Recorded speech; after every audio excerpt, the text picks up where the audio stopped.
अस्सलामुअलैकुम। मुस्तन मुफ्तियान कराम से दीनी मिसाइल का हल जानने के लिए, उनके पुरअसर बयान सुनने के लिए सब्सक्राइब कीजिए MTM हमजा ऑफिशियल चैनल को और बेल आइकन को दबाइए ताकि हमारे नए आने वाली वीडियोस के नोटिफिकेशंस आपको मिलते रहें। लाइक और शेयर करना मत भूलिए। दीन के पैगाम को फैलाने में हमारी मदद कीजिए।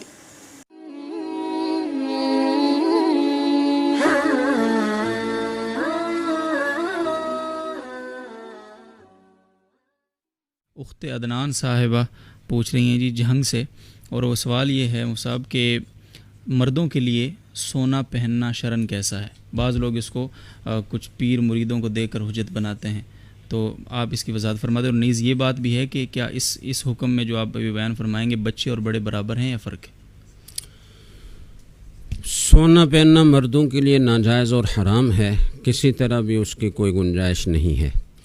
और बच्चों को पहनाना भी जायज़ नहीं है। अगरचे बच्चे गैर मुकल्लफ़ हैं, उनको गुनाह नहीं होगा, लेकिन पहनाने वालों को गुनाह होगा कि बच्चों को ऐसी चीज़ का आदी क्यों बना रहे हैं जो उनके लिए बालिग होने के बाद पहनना नाजायज़ होगा और वो गुनाहगार होंगे। तो जो चीज़ ममनू होती है मर्दों के लिए, वो बच्चों को भी नहीं पहनानी चाहिए। शुरू ही से उनकी तरबियत ऐसी होनी चाहिए कि उनको जायज़ नाजायज़ का पता हो, हराम हलाल का पता हो। तो शुरू से ही उनको किसी भी ऐसे ममनू चीज़ के पहनाने से इज्तनाब करना चाहिए।